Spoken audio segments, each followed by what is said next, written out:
The last day of elementary school was one of the most memorable and frightening days of my life. I was only 9 years old, in the 4th grade. On that day, my mom was supposed to pick me up from school as usual, but when the bell rang and all the kids had left, she wasn't there. I waited for a while, hoping she was just running late, but when everyone was gone, I had to come to terms with the fact that I would have to walk home alone. I walked out of the school and headed down a familiar street, trying not to panic and keep myself together. I was almost home when I passed by a house where I rarely saw a strange and grim-looking man. He always seemed odd, and I tried to avoid him. But this time he called out to me, and being a naive child, I turned and approached him. Suddenly, he grabbed my hand and dragged me into his house. When we entered the room, I felt fear engulfing me. The room was dark with heavy curtains covering the windows. The man told me he would be back soon and went down to the basement. I was left alone, sitting on the edge of the bed, feeling scared and anxious. But then I noticed a phone in the corner of the room. It was my only chance to reach out to someone outside. I decided to act quickly.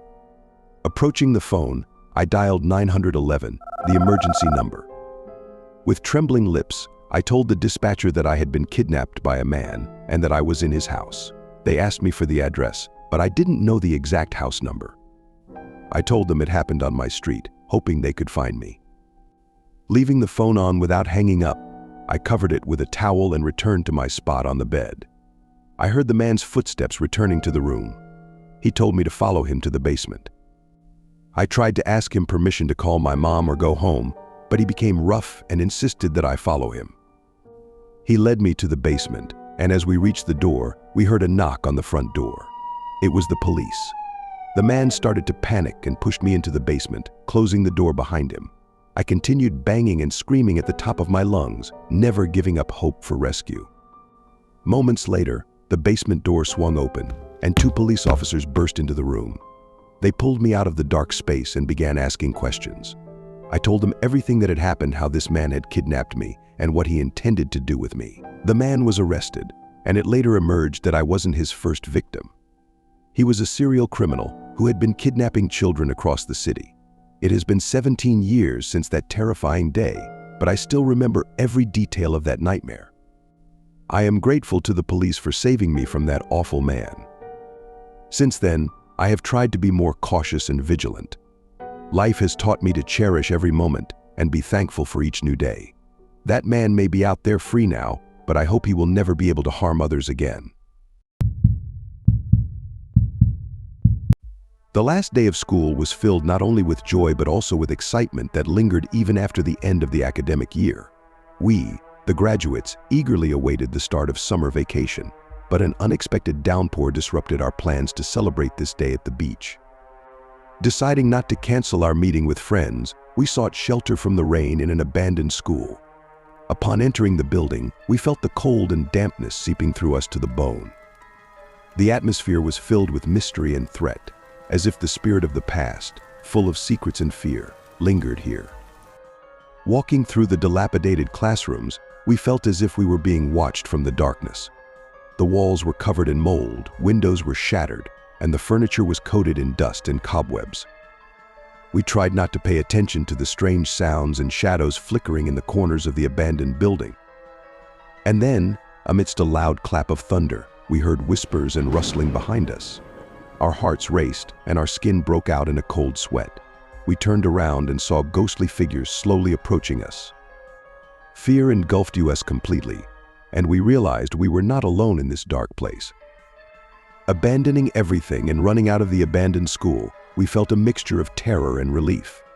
The rain had almost stopped, and we quickened our pace to the beach to rid ourselves of the oppressive atmosphere of the past. But that day left a mark of fear and anxiety in our hearts, which will stay with us for a long time, reminding us of the mysterious events in the abandoned school. We ran through the dark corridors, trying to find a way out of the abandoned school, but all the doors seemed to lead nowhere or were locked. The atmosphere was becoming heavier, as if the building itself wanted to keep us in its embrace. Suddenly, we heard footsteps behind us and turned around. The silhouette of a man was getting closer and closer, his eyes gleaming in the darkness, and his face hidden in the shadows seemed strange and unfriendly. We felt that he carried something sinister and unknown. The man approached us, his shadow cast on the walls, creating grim patterns. We knew we had to act quickly to escape this nightmare. Gathering our last bit of strength, we turned and ran forward, not looking back. Finally, we found a way out of the abandoned school and burst into the fresh air, feeling sweet relief. Looking back, we saw only the grim outlines of the building and the shadow of the man disappearing into the darkness.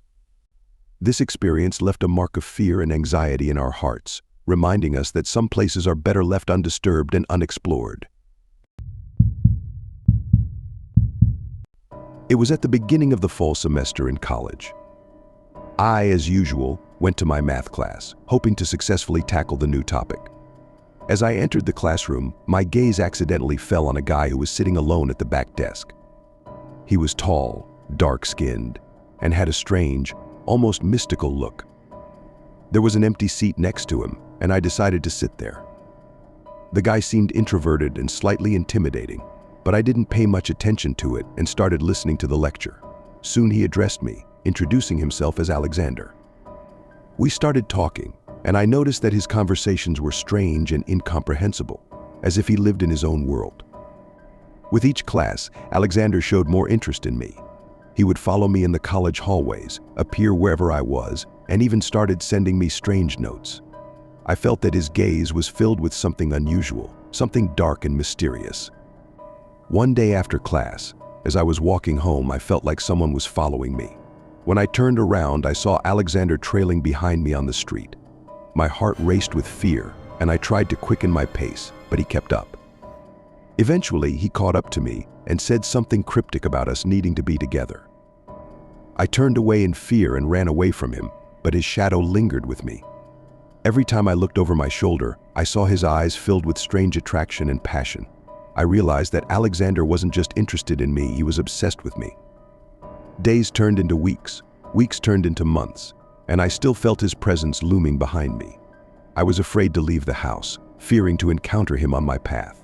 Every rustle outside the window or shadow on the wall felt like his ghost. One night I woke up to a strange noise in the room. Looking around, I saw Alexander standing by my bed.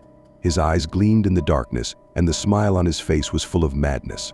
I screamed in horror, but he only approached me closer. "Now we will be together forever," he whispered in my ear, and I felt his cold touch on my skin. I realized he was not from this world, he was a spirit or a ghost who had come for me. I closed my eyes and prayed for salvation when suddenly everything disappeared.